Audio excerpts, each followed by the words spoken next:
11वीं शरीफ का महीना चल रहा है और इस मुबारक महीने को निस्बत है बगदाद के गौसे आजम से। और घड़ी में भी शायद 11 बज रहे हैं, 11:30 बज रहे हैं पूरे। पहले 11 बजते हैं, फिर 12 बजते हैं, फिर 1 बजता है। तरतीब देख रहे हैं ना घड़ी की आप? पहले 11 बजेंगे, फिर 12, फिर 1। ये घड़ी की सुई भी हमें कुछ पैगाम देती है।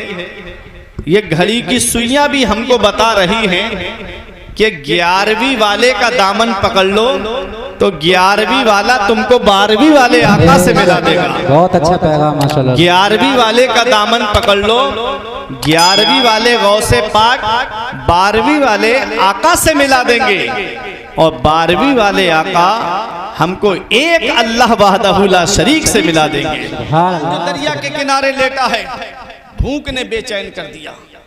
सोचा कोई मुबाह चीज मिल जाए उठा के खा लूं। दरिया के किनारे बैठ गए। एक सेब आया दरिया में बहता हुआ, उठाया, एक लुकमा खाया था। लावारिस सेब था, कोई उसका वारिस नहीं था, उठा लिया। कोई हुक्म शरा नहीं लगता आपके ऊपर। आपने उठाया, एक लुकमा खाया था कि तकवे ने झंझोड़ दिया, परहेजगारी ने झंझोड़ दिया। वो अबू सवाले, ये क्या किया तुमने?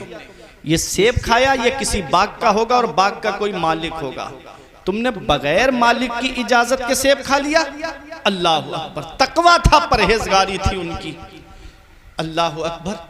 इस तकवे ने झंझोड़ दिया कि कयामत में क्या जवाब दूंगा अल्लाह, कयामत में अपने रब को क्या जवाब दूंगा। आज भाई भाई का पूरा हिस्सा खा जाता है, एक आंसू आंख से नहीं निकलता। एक एक प्लाट को 2-2, 3-3 लोगों को बेच देता, मगर एक आंसू आंख से नहीं निकलता।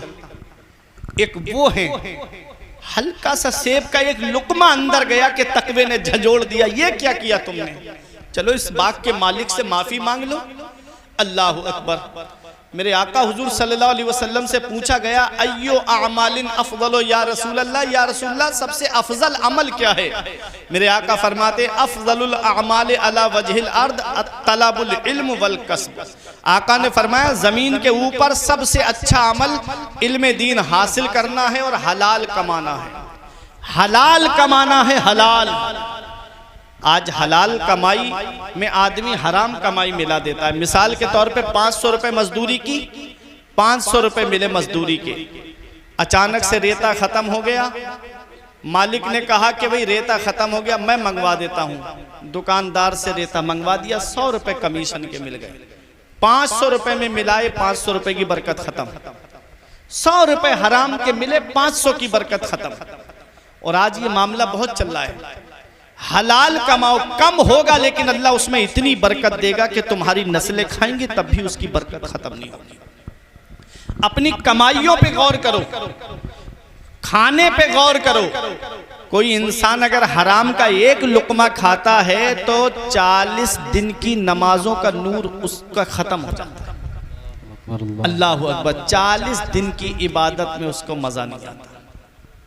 अब आप सोचे, जो आदमी कहता है ना नमाजों में दिल नहीं लगता मेरा, नमाज पढ़ने जाता हूँ मस्जिद में अच्छा नहीं लगता, वो अपनी कमाई पे गौर करे और अपनी खिलाई पे गौर करे कि वो जो लुकमा खा रहा है कि वो हलाल खा रहा है कि हराम खा रहा है।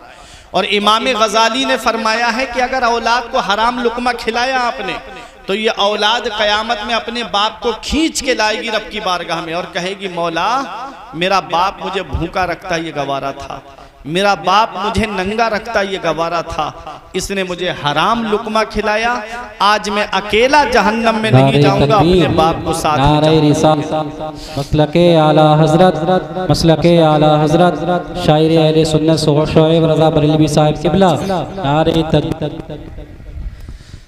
तो मेरे अजीजों, एक वो नौजवान है, एक वो नौजवान, अल्लाह अकबर, चलते रहे चलते रहे।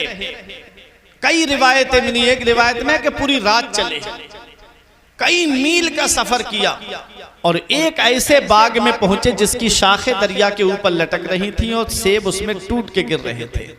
आप उस बाग के अंदर गए तो एक बुजुर्ग बैठे हुए थे और अल्लाह अल्लाह कर रहे थे। जैसे ही नौजवान ने जाके सलाम किया, बुजुर्ग ने सलाम का जवाब दिया। तवज्जो से सुनिएगा।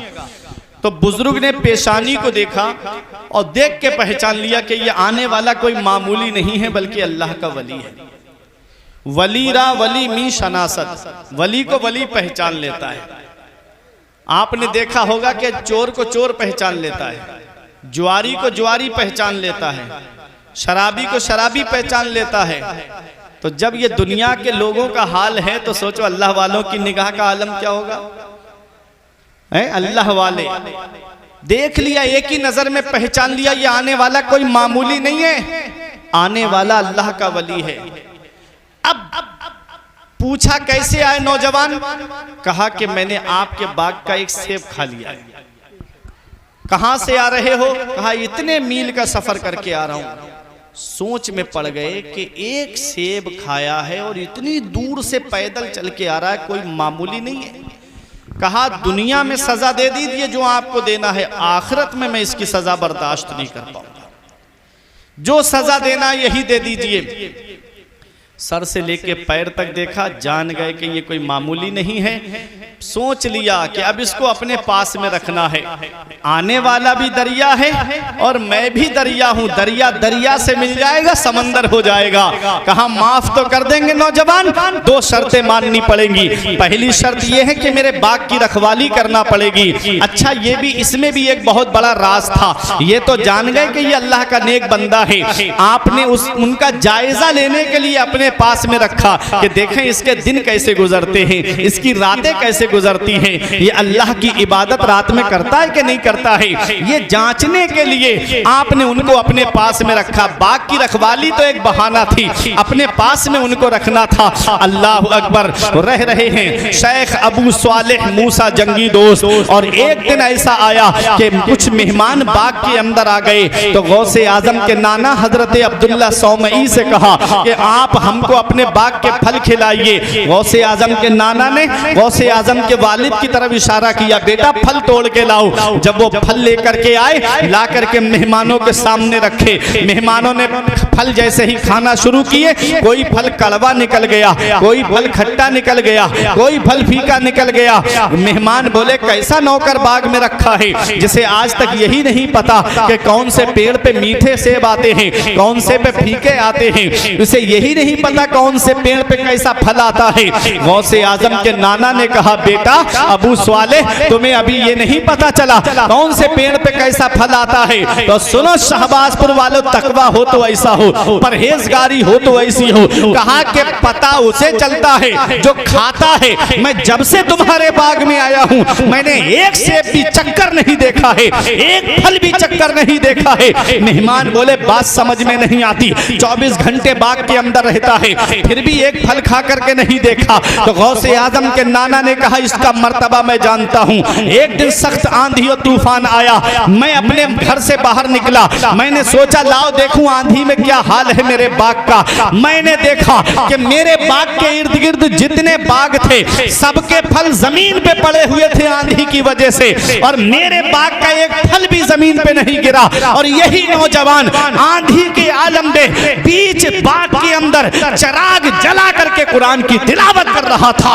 और हवा ने इसके चराग को बुझाया नहीं है। सदा ईमा की शम्मा की हिफाजत करते रहते हैं, सिपाही सरहदों पर भी इबादत करते रहते हैं। हवा भी उनके कच्चे घर से आहिस्ता गुजरती है, दिए की रोशनी में जो तिलावत करते रहते हैं। गौसे आजम के वालिद हैं, ये उनका तकवा है, ये उनकी परहेजगारी है। अब आओ जरा देखो, जब बाग के रखवाली की मुद्दत पूरी हुई तो गौसे आजम के वालिद आए गौसे आजम के नाना के पास। अब बताइए पहली शर्त पूरी हो गई, दूसरी शर्त क्या है? उन्होंने कहा बेटा दूसरी शर्त मेरी ये है कि तुमको मेरी बेटी से निकाह करना पड़ेगा, तुमको मेरी बेटी से शादी करना पड़ेगी। ये शादी की महफिल है ना, आओ जरा तवज्जो के साथ सुनिएगा। कहा बेटा शादी करना पड़ेगी। कहा उसके बाद तो माफ कर दोगे ना? कहा हाँ माफ कर दूंगा, लेकिन मेरी बेटी की खुसूसियत तो सुन लो। मेरी बेटी पैरों से लंगड़ी है, हाथों से लुंजी है, आंखों से अंधी है, कानों से बहरी है, जुबान से गुंगी है। अब बताओ जिसके पैर भी सलामत न हो, जिसके हाथ भी सलामत न हो, जिसकी आंखें सलामत न हो, जिसके कान सलामत न हो, जिसकी जुबान सलामत न हो, अगर ऐसा मॉडल आज के किसी लड़के के सामने रख दिया जाए तो क्या वो शादी के लिए तैयार होगा, सिर्फ इतना पता चल जाए कि लड़की चलती है तो पैर से लंगड़ा कर चलती है तो कहेगा मुझे उससे शादी नहीं करना है। ये हाल है आज के नौजवान का। लेकिन वो गौसे आजम के वालिद हैं, नाम अबू स्वालेह है, नेकियों के बाप हैं, अल्लाह अकबर, नेकों के बाप हैं। शेख अबू स्वालेह मूसा जंगी दोस्त कहते हैं कि उसके बाद तो आप माफ कर दोगे ना? कहा हाँ माफ कर दूंगा, लेकिन तुमको मेरी बेटी से निकाह करना पड़ेगा। वही लंबा चौड़ा रिश्ता नहीं चला जो आज हमारे यहाँ रिश्ते चलते हैं, एक एक महीना, दो दो महीना, तीन तीन चार चार महीने। ये तो महीने की बात है, दो दो तीन तीन साल तक रिश्ते चलते हैं। और क्या होता है, वो जो बीच वाला है ना, जिसे बिचौलिया बिचपई कहते हैं, कभी लड़की वालों के यहाँ खाता है, कभी लड़के वालों के यहाँ खाता है, और जाके कहता है लड़की वालों के यहाँ आज लड़के का बहनोई देखने आ रहा है, कल बहन देखने आ रही है, परसों एक भाई रह गया है वो देखने आएगा। 5-5, 6-6 महीने तक रिश्ते चलते हैं। उसके बाद कानों में खबर क्या आती है कि लड़के की बहन को लड़की पसंद नहीं आई, लड़के के भाई को लड़की पसंद नहीं आई। दिल पे हाथ रख के बताना शाहबाजपुर वालों, अगर उस घर से रिश्ता करना नहीं था तो 5-6 महीने उस गरीब का खर्च क्यों कराया? अगर उसके घर से तुम्हें रिश्ता करना नहीं था तो क्यों उस गरीब के घर पे जाकर के उसका खर्च कराया? 400-500 रुपए की मजदूरी करने वाला गरीब, 500-600 रुपए कमा करके घर पे लाने वाला गरीब, ऑटो रिक्शा चला के बच्चों का पेट भरने वाला गरीब, दूसरों के खेतों में मजदूरी करने वाला गरीब, कहां से इतना पैसा लेकर आए जो जहेज के लोबियों का मुंह भर सके? कहां से इतनी दौलत लेकर आए? ये जहेज की लंबी लंबी जो डिमांडें चल रही है, कभी आपने इसके बारे में सोचा? आज कितनी मुस्लिम बेटियां इर्तिदाद की तरफ चली गईं, आज कितनी मुस्लिम बेटियां मुर्तद्दा हो गईं, एक आंसू हमारी आंख से नहीं निकलता। मुझे बताओ, क्या कोई ससुराल के पैसे से मालदार हुआ? क्या कोई ससुराल के पैसे से अमीर हुआ? मैंने अपनी छोटी सी जिंदगी में किसी को ससुराल के पैसे से अमीर होते हुए नहीं देखा। ससुराल वाले देंगे 1 लाख, 2 लाख, 3 लाख, 4-5 लाख रुपए। कितने साल चल जाएंगे?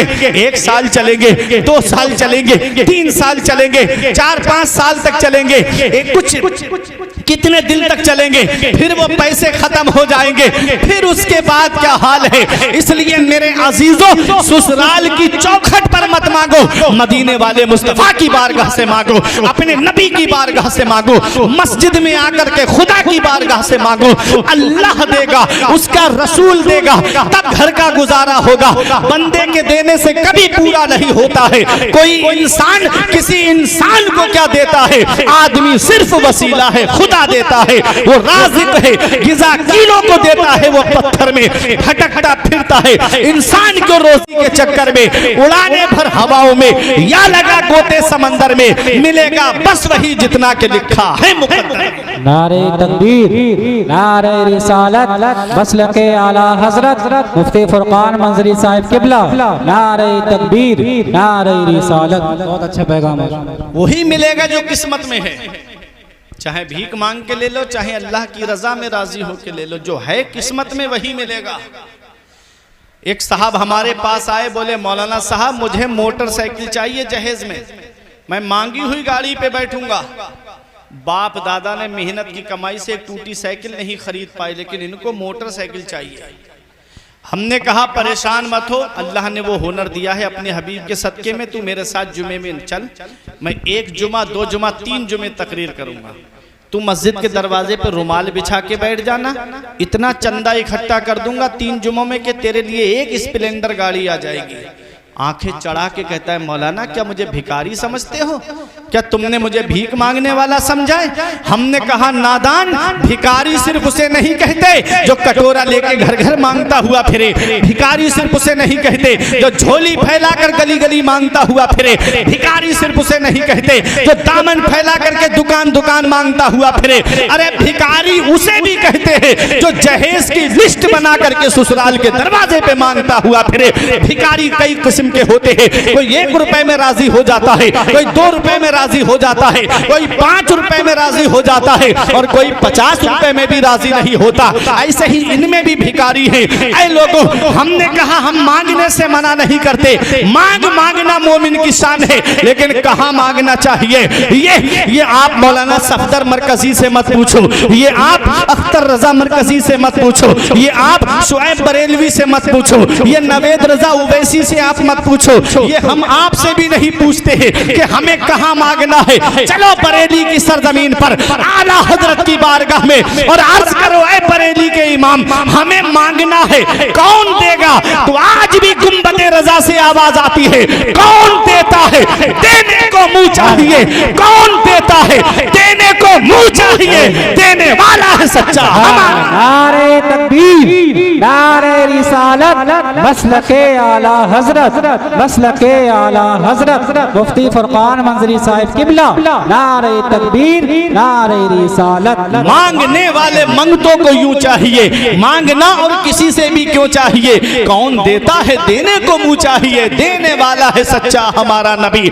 ये दुनिया वाले देंगे चंद सालों में खत्म, मदीने वाले मुस्तफा अता फरमाएंगे, नस्लें खाएंगी तब भी उसकी बरकत खत्म नहीं होगी। हातिम ताई के पोते ने आले रसूल से कहा, हातिम ताई के पोते ने सैयद से कहा, मेरा दादा वो है जो 7 दरवाजों से बांटता है, और बांटने की शान ये है कि लेने वाला एक बार नाना की मेरे दादा की चौखट पर आए और लेकर के पहले चौखट से लेकर दूसरे पे आए तब भी मना नहीं करता मेरा दादा, दूसरे से लेकर तीसरे पे आए तब भी मना नहीं करता, बारी बारी 7 दरवाजों पर आ जाता है तब भी मेरा दादा हातिम ताई मना नहीं करता।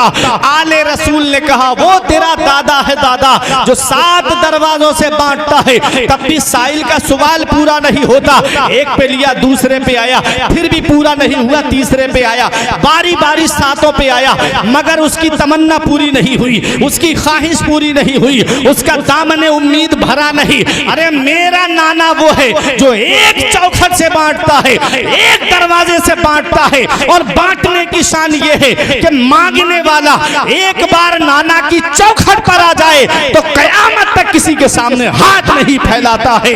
मर्तबा क्या कोई जाने शहे बाला तेरा, आसमानों पे मलाइक में है चर्चा तेरा, तू सखी ऐसा कि हातिम भी है मंगता तेरा, वाह क्या जूदो करम है शहे बतहा तेरा, नहीं सुनता ही नहीं मांगने वाला तेरा। सुभान अल्लाह, सुभान अल्लाह। बहुत अच्छा पैगाम। नबी की चौखट से मांगो, नबी की बारगाह से मांगो, अल्लाह देगा, उसका रसूल देगा, तब घर का गुजारा होगा। मैंने बड़े बड़े दौलत वालों को फकीर होते हुए देखा, और गरीब से गरीब इंसान को मैंने अमीर होते हुए देखा। मौला अली शेर खुदा फरमाते हैं, दौलत पे सेहत पे कभी भरोसा मत करना, बीमारी लगने में वक्त नहीं लगता, पैसे के जाने में वक्त नहीं लगता। छोटी छोटी बीमारियों में 10-15 लाख रुपए खर्च हो जाते। मेरे अजीजों, अल्लाह की पकड़ से डरो। इन्ना बदशा रब्बिका लशदीद, तेरे रब की पकड़ बहुत सख्त है। जब अल्लाह पकड़ता है तो फिर कोई छुड़ाने वाला नहीं मिलता।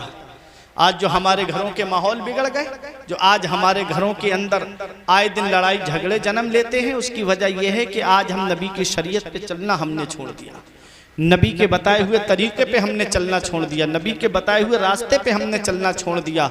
हमको शादी करना है तो किस तरीके से करना है? आका फरमाते तुनकाहुल मरअतु लिअरबइन लिमालिहा व लिहसबिहा व लिजमालिहा व लिदीनिहा फज़फर बिज़ाति दीन। आका फरमाते हैं जब निकाह किया जाता है किसी औरत से तो 4 चीज़ें देख के किया जाता है, या तो लड़की की खूबसूरती देख के निकाह किया जाता है, या लड़की की दौलत देख के निकाह किया जाता है, या उसका ख़ानदान देख के निकाह किया जाता है, या उसकी दीनदारी की वजह से निकाह किया जाता है। क्या पैगाम दिया आका ने? आका फरमाते हैं, ऐ मेरे उम्मती, जब तू निकाह करे तो हुस्न जमाल मत देखना, दौलत मत देखना, खानदान मत देखना, उसकी दीनदारी को देखना। फज़फर बेज़ाति दीन, तुम दीनदार लड़की को इख्तियार करना, परहेजगार लड़की को इख्तियार करना। दीनदार लड़की तुम्हारे घर में आएगी तो दीन नस्लों तक पहुंच जाएगा। और दीनदार, देखो दौलत जमीन के ऊपर काम आती है, खानदान जमीन के ऊपर काम आता है। हुस्न और जमाल, आज का हुस्न कोई हुस्न है ब्यूटी पार्लर जाने से पहले देख लो और ब्यूटी पार्लर से आने के बाद में देख लो, ये हाल है आज की खूबसूरती का। तो मेरे अजीजों, एक शायर ने बहुत अच्छे अंदाज में कहा था कि किसी क्रीम से पाउडर से कुछ नहीं होता, नमाज पढ़ने से चेहरे पे नूर आता है। मेरे अजीजों, तो मेरे आका ने फरमाया कि तुम दीनदार लड़की को इख्तियार करना, परहेजगार लड़की को इख्तियार करना, क्योंकि दीन जमीन के ऊपर भी काम आता है, जमीन के नीचे भी दीन काम आता है और दीन कयामत में भी काम आएगा। इसलिए दीनदार लड़की को इख्तियार करना। आका फरमाते हैं तुम औरतों से निकाह उनकी दौलत की वजह से मत करना, अन करीब उनकी दौलत तुमको तबाही में डाल देगी। और हुआ है ऐसा कि बड़े घराने से रिश्ता कर लिया, आपस में मियाँ बीवी में लड़ाई हुई, बैग उठाया मैके चली गई, फिर कोर्ट कचहरियों के चक्कर लगने शुरू हो गए। बड़े घर से रिश्ता किया था, आका फरमाते तुम सिर्फ खूबसूरती देख के निकाह मत करना, अन करीब उनकी खूबसूरती तुमको सरकशी में डाल देगी। और आज हालात हैं, चांद जैसी बहू दिन में तारे दिखा देती पूरे घर को, ये हालात हैं आज मेरे अजीजों। तो मेरे आका फरमाते वला अमातुन खरमाओ सौदाओ जातो दीनिन अफदलो, आका फरमाते काली कलूटी बांधी दीनदार है वो उस खूबसूरत से अच्छी है जो फितने उठाने वाली है।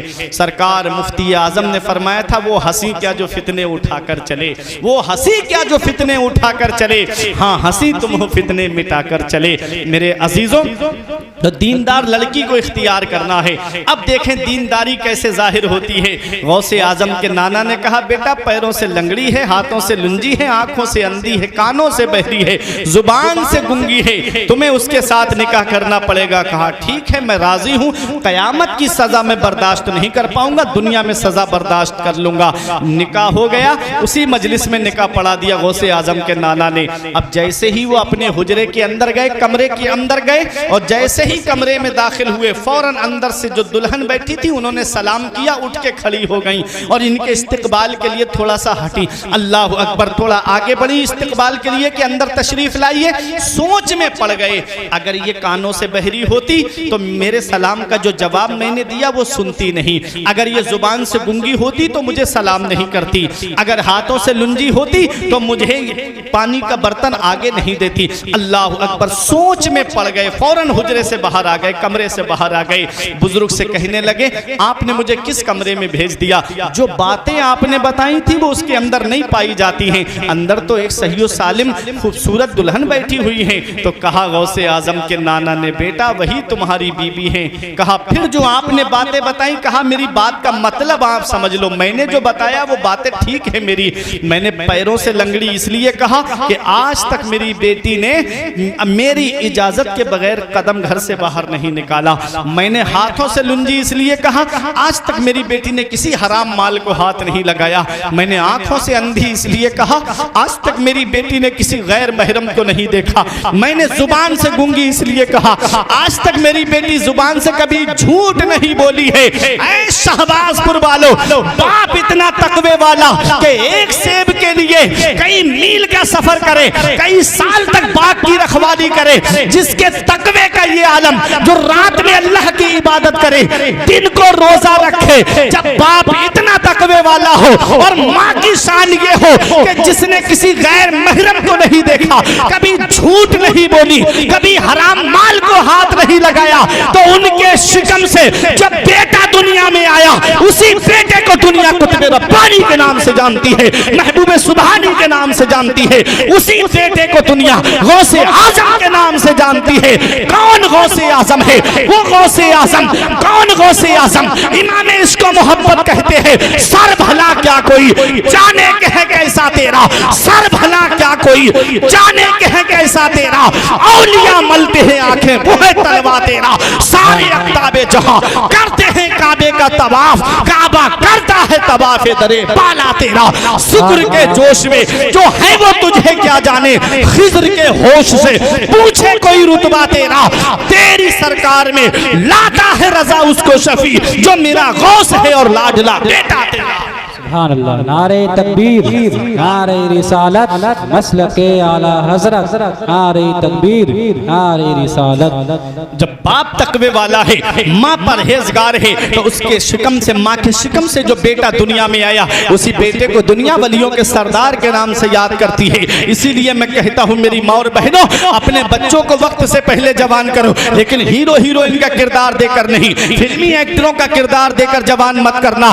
करना है तो करबला के हुसैन आजम का किरदार देके जवान करो, बगदाद के गौसे आजम का किरदार देके जवान करो, अजमेर के गरीब नवाज का किरदार देके जवान करो, दिल्ली के निजामुद्दीन औलिया का किरदार देके जवान करो, अरे कलियर के चांद का किरदार देकर जवान करो, बरेली के इमाम अहमद रजा खान का किरदार देके जवान करो। मेरे अजीजों, ये दुनिया चंद दिन की है। देखो गौसे आजम, जब बाप नेक है, माँ नेक है, बाप नमाजी, माँ नमाज पढ़ने वाली, तो बेटा पहले ही दिन से रोजा रखता हुआ नजर आ रहा है। अल्लाह अकबर, ये शान है गौसे आजम की। आपने 18 साल तक कस्बा जीलान के कुर्बो जवार में तालीम हासिल की। पैदाइशी वली है गौसे आजम, मादरजाद वली है गौसे आजम। गौसे आजम माँ के शिकम से वली पैदा हुए हैं। सोचो फिर उनको इल्म हासिल करने की क्या जरूरत, उन्हें पढ़ने की क्या जरूरत, उन्हें तालीम हासिल करने की क्या जरूरत। वो जो जाहिल पीर कहते हैं मौलवियों का रास्ता और है और पीरों का रास्ता और है, उन्हें ये पैगाम दे रहे हैं सरकार गौसे आजम, उन्हें सबक दे रहे हैं बगदाद के गौसे आजम कि देखो गौसे आजम आलिम भी हैं, मौलवी भी हैं, मुफ्ती भी हैं, मुहद्दिस भी हैं, मुफक्किर भी हैं और वलियों के सरदार भी हैं। सरकार गरीब नवाज को देखो, आलिम भी हैं, मौलाना भी हैं, मुफ्ती भी हैं और आप हिंदुस्तान के वलियों के सरदार भी हैं। तो आप देखते जाइएगा वलियों की, क्योंकि कोई उस वक्त तक वली बनता ही नहीं है जब तक अल्लाह ताला उसको इल्म अता नहीं फरमा देता। वो तो जाहिल है जो कहते हैं कि मौलवियों की तादाद, ये मौलवी हैं कब के, इनकी पैदावार कब की है, 300 साल 400 साल से पहले की इनकी तादाद नहीं है मौलवियों की, ये मौलवी 400 साल पुरानी इनकी तारीख नहीं है। ये भी क्लिप आपको सुनने को मिलेगी सोशल मीडिया पे। एक साहब कह रहे थे, शायर हैं बहुत बड़े, अपने आप को बनते हैं, कहते हैं ये मौलवी कब, इनकी तारीख कितनी है, 100 साल 200 साल 300 400 साल, 400 साल से ऊपर नहीं। और सूफियों की तारीख देखो, कलंदरों की तारीख देखो, वलियों की तारीख देखो, 1200 साल पुरानी है। अब मुझे बताओ, मैं आपसे पूछना चाहता हूं कि अबू बकर सिद्दीक आलिम नहीं है क्या, उस्मान गनी आलिम नहीं है क्या, उमर फारूक आजम आलिम नहीं है क्या, मौला अली बाबुल इल्म जिनके लिए नबी फरमाए अना मदीनतुल इल्मी व अलीयुन बाबुहा, मैं इल्म का शहर हूं, अली उसका दरवाजा है। इमाम आजम नोमान बिन साबित को देखो, इमाम आजम आलिम भी है और अल्लाह के बहुत बड़े वली भी है। तबेत आप ताबेइन में से हैं, आप जरा देखिएगा, मैं आपको बताता हुआ चलूं, गौसे आजम आलिम भी हैं, मौलवी भी हैं और आप वलियों के सरदार भी हैं। गरीब नवाज को देखें, आलिम भी हैं, मौलवी भी हैं और आप गरीब नवाज हिंदुस्तान के वलियों के सरदार हैं। निजामुद्दीन औलिया आलिम भी हैं, मौलवी भी हैं और अल्लाह के वली भी हैं। देखिएगा, पहले आलिम बनता है आदमी, तब अल्लाह ताला उसको विलायत अता फरमाता है। अब वो इल्म चाहे अल्लाह ताला उसको इल्म जो है उसके दिल में डाल दे या वो मदरसे में जाकर के उस्ताद के सामने इल्म हासिल करे। कितने अल्लाह के वली ऐसे हैं जो कभी मदरसा नहीं गए, लेकिन बड़ी बड़ी गुत्थियां उन्होंने सुलझाई हैं, बड़े बड़े आलिम उनके सामने खामोश होते हुए नजर आए हैं। मेरे अजीजों, जरा ज़हन को करीब करिएगा, तारीख सुनते हुए चलिएगा। ये बगदाद के गौसे आजम है। आपने 18 साल तक कस्बा जीलान के कुर्ब जवार में तालीम हासिल की, उसके बाद अपनी माँ के पास आए, बोले अम्मी अब इजाजत दे दो, तुम्हारा बेटा मजीद हुसूल इल्म के लिए बगदाद जाना चाहता है। जरा दिल पे हाथ रखे सोचो शहबाजपुर वालों, माँ की उम्र 78 साल की है और माँ की उम्र 78 साल है, गौसे आजम की उम्र 18 साल है। 60 साल की उम्र थी गौसे आजम की वालिदा की, तब बगदाद के गौसे आजम पैदा हुए थे। 60 साल की उम्र में इस वक्त औरत जो है औलाद की तरफ से मायूस हो जाती है। वो अल्लाह है जो दरख्त जो पहाड़ों में पेड़ उगा देता है, वो अल्लाह है जो वीराने में गुलशन उगा देता है, वो राज़िक है गिज़ा कीलों को देता है, वो पत्थर में भटकता फिरता है इंसान के रोजी के चक्कर में, उड़ाने भर हवाओं में या लगा गोते समंदर में, मिलेगा बस वही जितना के लिखा है मुकद्दर में। हजरत ज़करिया अलैहिस्सलाम के घर में औलाद कब पैदा हुई? जब उनके सर के बाल सफेद पड़ गए, वो बूढ़े हो गए। हजरत इसहाक अलैहिस्सलाम कब पैदा हुए? इब्राहिम अलैहिस्सलाम के घर में, जब हजरत सारा बूढ़ी हो गई। फरिश्तों ने आकर के बशारत बशारत दी थी कि अल्लाह ताला तुमको एक बेटा अता फरमाएगा, तो उन्होंने ताज्जुब से कहा था अब मेरे यहाँ बेटा होगा, जबकि मैं बूढ़ी हो चुकी, मेरा शौहर बूढ़ा हो गया। अल्लाह के फरिश्तों ने कहा ए बीबी तुम इस बात पर ताज्जुब करती हो कि तुम बूढ़े हो गए अल्लाह तुमको बेटा देगा। सुनो, जब इंसान नहीं था अल्लाह ताला ने इंसान पैदा फरमाया। वो अल्लाह है, वो रब है, वो परवरदिगार है, जो चाहता है वो पैदा फरमाता है। यखलुकु मा यशा यहबु लिमन यशाउ इनासा व यहबु लिमन यशाउ ज़ुकुर और युज़व्विजुहुम ज़ुकराना व इनासा व यजअलु मन यशाउ अकीमा। अल्लाह फरमाता है वो अल्लाह है जिसे अल्लाह जो चाहता है वो पैदा करता है। अल्लाह जिसे चाहता है उसे बेटियां अता फरमाता है, अल्लाह जिसे चाहता है उसे बेटे अता फरमाता है। और युज़व्विजुहुम ज़ुकराना व इनासा और अल्लाह जिसे चाहता है उसे बेटे और बेटियां दोनों अता फरमाता है। व यजअलु मन यशाउ अकीमा और अल्लाह जिसे चाहता है उसे बांझ बना देता है। सब अल्लाह के दस्ते कुदरत में है। उस रब की बारगाह से मांगो, मेरा रब वीराने में गुलशन खिला देता है, मेरा रब पत्थर में से पौधा निकाल देता है। उस रब की बारगाह में मांगो जाकर के, अल्लाह रब्बुल इज्जत अपने हबीब के वसीले से तुम्हारे घरों के अंदर खुशियां अता फरमाएगा। आओ जरा तारीख उठा करके देखो, बड़ी तेजी के साथ तारीख बता के गुजरना चाहता हूँ। गौसे आजम की वालिदा की उम्र 60 साल की है तो गौसे आजम पैदा हुए। 18 साल के हुए, माँ की उम्र 78 साल की है। बेटे ने कहा माँ अब इजाजत दे दो, यहाँ मैंने तालीम हासिल कर ली, हाफिज बन गए गौसे आजम, कारी बन गए गौसे आजम, मजीद इल्म हासिल कर लिया गौसे आजम ने। कहते हैं अभी मेरी तिश्नगी बुझी नहीं है, मैं और इल्म हासिल करने बगदाद जाना चाहता हूँ। माँ ने ये नहीं कहा बेटा अब बुढ़ापे में तू मुझे छोड़ कर जा रहा है, जब मुझे तेरी सपोर्ट की जरूरत है, जब तेरे सहारे की मुझे जरूरत है। माँ ने ये नहीं कहा बेटा अब तू मुझे बुढ़ापे में छोड़कर जा रहा है। बुढ़ापे में माँ बाप को औलाद की कितनी जरूरत होती है, वो औलाद क्या जाने जो अपनी जिंदगी शहर में गुजार रही है, और माँ बाप है कि गांव में अपनी जिंदगी को गुजार रहे हैं। बाप क्या नहीं करता अपनी औलाद के लिए, माँ क्या नहीं करती अपनी औलाद के लिए। आज वो बेटा क्या जाने जिसे मोबाइल चलाने से फुर्सत नहीं मिलती कि उसके बाप ने उसके लिए कितनी कुर्बानियां दी, उसकी माँ ने उसके लिए कितनी कुर्बानियां दी। ये बाप की सफेद दाढ़ी तुम्हें कुछ पैगाम देगी, ये बाप के माथे की सिलवटें कुछ पैगाम देंगी, ये बाप के हाथों की लकीरें कुछ पैगाम देगी। एक दिन मैंने पूछा अब्बा से, अब्बा मेरे हाथ की लकीरें नजर आ रही, आपके हाथ की लकीरें कहाँ चली गई? तो शहबाजपुर वालों एक जवाब दिया था बेटा तुम्हारी तकदीर बनाते बनाते हमारे हाथ की लकीरें मिट गई। बाप क्या नहीं करता अपनी औलाद के लिए, बाप कौन सी कुर्बानी नहीं देता अपनी औलाद के लिए, बाप कौन सी परेशानी नहीं उठाता अपनी औलाद के लिए। बेटा बाहर काम करने चला जाए, बाप को घर पे नींद नहीं आती जब तक बात करके नहीं पूछ लेता कि मेरा बेटा सुकून से है कि नहीं है। माँ बिस्तर पे करवटें बदलती रहती, पता नहीं मेरा लाल किस हाल में होगा, पता नहीं मेरे बेटे की तबीयत कैसी होगी। आज वो बेटा क्या जाने जो मोबाइल चलाएगा लेकिन बाप से बात नहीं करेगा। माँ बिस्तर पे बैठी है लेकिन मोबाइल में व्हाट्सएप पे लगा है, फेसबुक पे लगा है, बाप से बात नहीं करता, माँ से बात नहीं करता। याद रखना नौजवानों, एक दिन ऐसा आएगा कि मोबाइल तुम्हारे पास होगा लेकिन बाप नहीं होगा, मोबाइल होगा लेकिन माँ नहीं होगी। फिर दुआ के लिए तलाश करते हुए फिरोगे, कोई मुझे सच्चे दिल से दुआ दे देता, कोई सच्चे दिल से मेरे लिए दुआ कर देता। याद रखना नौजवानों, हर चीज गूगल पे नहीं मिलेगी, हर चीज फेसबुक पे नहीं मिलेगी, हर चीज इंस्टा पे नहीं मिलेगी, हर चीज तुम्हें यूट्यूब पे नहीं मिलेगी। कुछ जिंदगी जीने के तरीके माँ बाप के पास बैठने से मिलते हैं, कुछ जिंदगी जीने के तरीके माँ बाप के पास बैठने से आते हैं। अच्छे और अपने और पराई की पहचान माँ बाप के पास बैठने से मिलती है। याद रखना बाप अल्लाह की बहुत बड़ी नेमत। हमारे बुजुर्गों ने कहा बाप आंगन में लगे हुए पेड़ की तरह है। जब शिद्दत की गर्मी पड़ती है, जब शिद्दत की धूप पड़ती है, आदमी पेड़ के नीचे कुर्सी डाल के बैठ जाए सुकून मिल जाता है, पेड़ के नीचे चारपाई बिछा के बैठे आराम मिल जाता है। पेड़ के पत्ते दोपहर में तोड़ के देखना, ऊपर से गर्म होते हैं, नीचे बैठने वाले को छांव पहुंचाते हैं, नीचे बैठने वाले को साया पहुंचाते हैं। हमारे बुजुर्गों ने कहा बाप आंगन में लगे हुए पेड़ की तरह होता है, जो पूरी गर्मी अपने ऊपर ले लेता, सारी परेशानियां अपने ऊपर ले लेता, मगर अपनी औलाद तक परेशानी पहुंचने नहीं देता।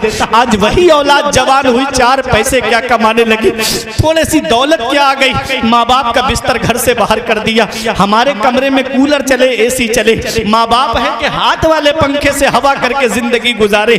हम अपने एयर कंडीशनर रूम में रहे, बाप टीनों में रहे, झोपड़े झोपड़ियों में रह के अपनी जिंदगी गुजारे। क्या इस दिन के लिए बाप औलाद को जवान करता है? क्या इस दिन के लिए बाप ने औलाद को पाला था? याद रखना, आज का नौजवान कहता है मेरे बाप ने मेरे लिए क्या किया है। तो मैं बताऊं, जब तुझे चलना नहीं आता था तो तेरे बाप ने हाथ पकड़ के तुझे चलना सिखाया। जब तुझे बोलना नहीं आता था तब तेरी माँ ने तुझको बोलना सिखाया। जब तुझे कुछ करना नहीं आता था तब तेरे बाप ने तुझको हाथ पकड़ करके, उंगली पकड़ करके चलना सिखाया। अल्लाह अकबर। आज उसी बाप की कुर्बानियां भूल गए, आज उसी बाप की मेहनतें हम भूल गए। नई नवेली दुल्हन के कदम घर में क्या है? माँ बाप का बिस्तर घर से बाहर कर दिया। माँ बाप को हमने तीनों झोपड़ियों में रहने पे मजबूर कर दिया। एक माँ बाप 5-6 औलाद को पाल लेते हैं और 5-6 औलाद से बुढ़ापे में एक माँ बाप नहीं पलते। हम उनके बंटवारे कर देते, बाप मेरे घर खाएगा, माँ तेरे घर पे खाएगी।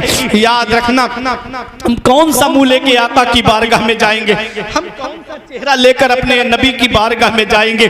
कयामत में मेरे नबी ने पूछ लिया, बुढ़ापे में माँ बाप की दौलत मिली थी, क्या सुलूक करके आए? क्या कहोगे उनका बिस्तर घर से बाहर करके आए? क्या कहोगे उन्हें तीनों झोपड़ियों में रहने पे मजबूर करके आए? हमारे बुजुर्गों ने कहा, पहली मोहब्बत है माँ बाप की जो दुनिया में बदला मांगती है। अगर तुम अपने माँ बाप के साथ भलाई करोगे तो तुम्हारी औलाद तुम्हारे साथ भलाई करेगी। अगर तुमने अपने माँ बाप के साथ भलाई नहीं की तो बुढ़ापे में ये उम्मीद लगा के मत बैठना कि तेरी औलाद तेरा सहारा बन जाएगी। ये बस चलाने वाला एक बाप ही तो है, ये ट्रक चलाने वाला एक बाप ही तो है, ये फलों का ठेला लगा के पूरी दोपहरी में खड़ा होने वाला एक बाप ही तो है। अरे तुम देखो बाप की कुर्बानियां, देखो बाप कितनी कुर्बानियां देता है। ये ऑटो रिक्शा चलाने वाला एक बाप है, कभी नो एंट्री में चला जाए तो पुलिस महकमे के लोगों के लाठी डंडे खाने वाला एक बाप है। बाप क्या नहीं करता अपनी औलाद के लिए? ये स्कूल की फीस भरने वाला एक बाप है, ये कोचिंग की फीसें भरने वाला एक बाप है, ये मोबाइल की किस्तें भरने वाला एक बाप है। बाप क्या नहीं करता अपनी औलाद के लिए? इस वक्त के बारे में तो सोचा भी न था। बेटों से बुढ़ापे में हुई खत्म रसाई, घर बार तो बांट लिए शौक से फुरकान, हिस्से में किसी के मगर मां नहीं आई। वक्त ठुकरा देगा एक दिन मेरी सारी ये कुर्बानियां, दामन उम्मीद में फकत नाकामियां रह जाएंगी। शादियों के बाद बेटे तो अलग हो जाएंगे, बाप के हाथों में फकत बैसाखियां रह जाएंगी। बुढ़ापा क्या, जवानी क्या, ये बचपन बांट लेते हैं। न होकर दिल में गुंजाइश तो आंगन बांट लेते हैं। नहीं मंजूर हिस्से में किसी बेटे को अपनी माँ, मगर आपस में बूढ़ी माँ के कंगन बांट लेते हैं। दिया था अब्बा ने जो एक झूमर बेच डाला था, खुशी से अपने अरमानों का दफ्तर बेच डाला था। बुलंदी मिल गई तो भूल बैठे हैं वही बेटे, कभी जिनके लिए अम्मी ने जेवर बेच डाला था। ये हाल है आज की औलाद का।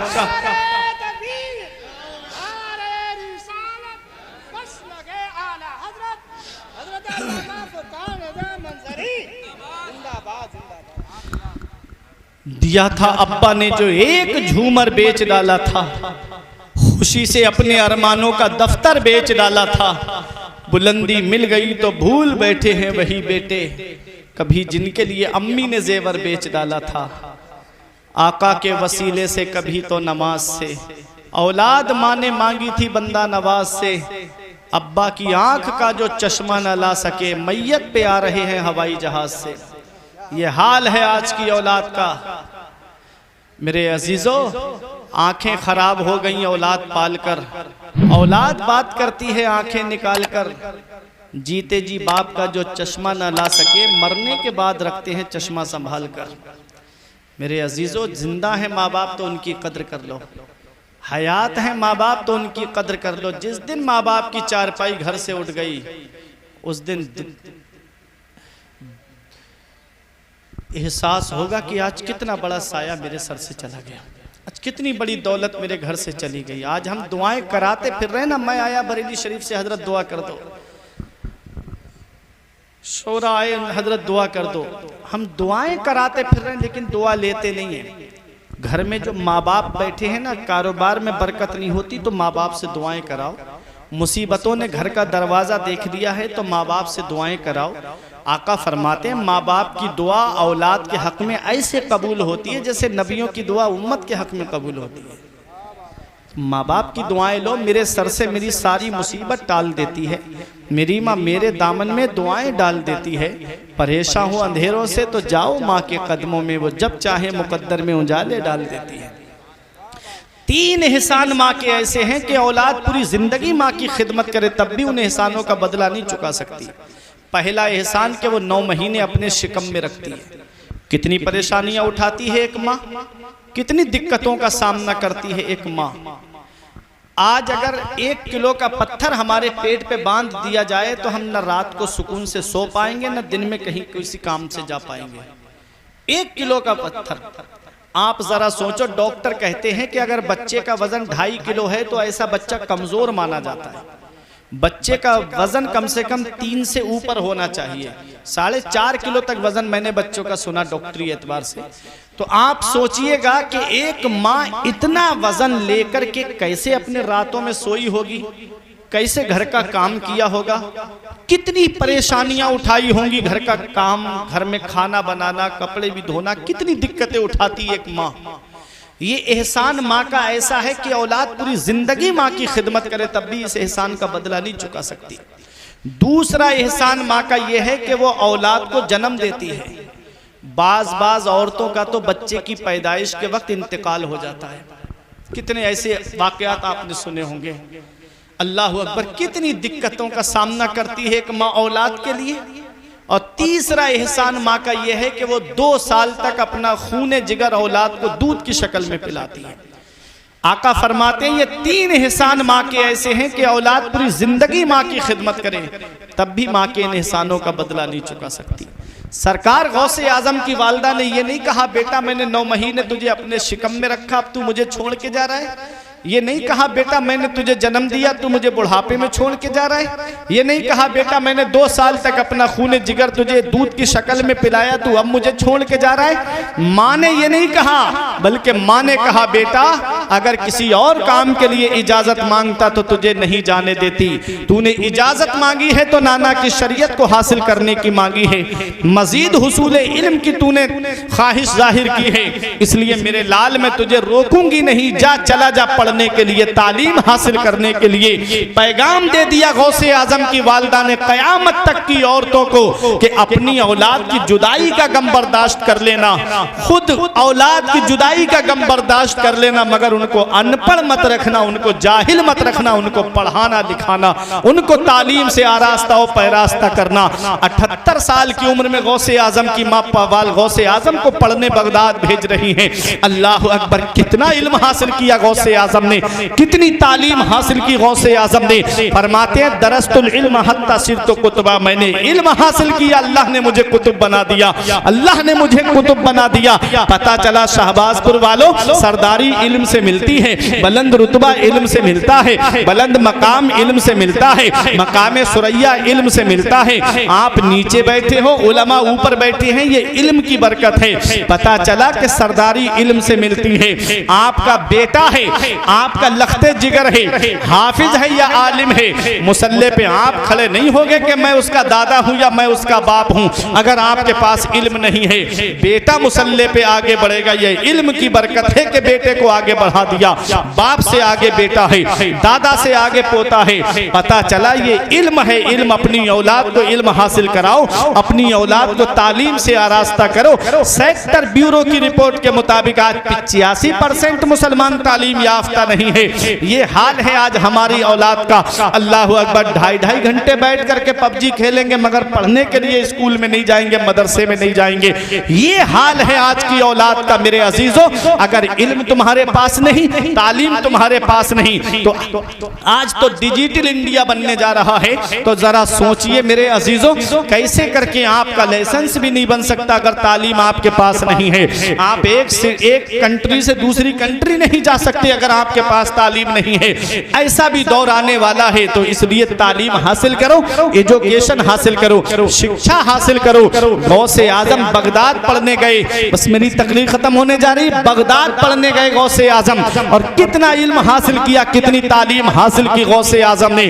अल्लाह अकबर, अपने वक्त के मुफ्ती बने गौसे आजम, और इतना इल्म हासिल किया गौसे आजम ने कि 500 फतावा का जवाब गौसे आजम अपनी बारगाह से दिया करते थे। थे, 500 फतवे रखे रहते थे, चारों मजहबों के एतबार से फतवे आते गौसे आजम की बारगाह में। और इतना इल्म था गौसे आजम के पास, अगर मसलके हनफी के मुताबिक फतवा आया है तो आप जवाब इमाम आजम अबू हनीफा की फिका के एतबार से दे रहे हैं। अगर किसी शाफई मसलक के किसी आदमी ने फतवा मांगा है तो गौसे आजम इमाम शाफई की फिका से जवाब दे रहे हैं। अल्लाह, चारों मज़ाहिब के एतबार से गौसे आजम जवाब दिया करते थे और एक एक दिन में 13 उलूम पढ़ाते थे गौसे आजम। आज आदमी एक इल्म में पीएचडी कर लेता है, 2 इल्मों में आदमी एमए कर लेता है, 3 इल्म में आदमी बीए कर लेता है।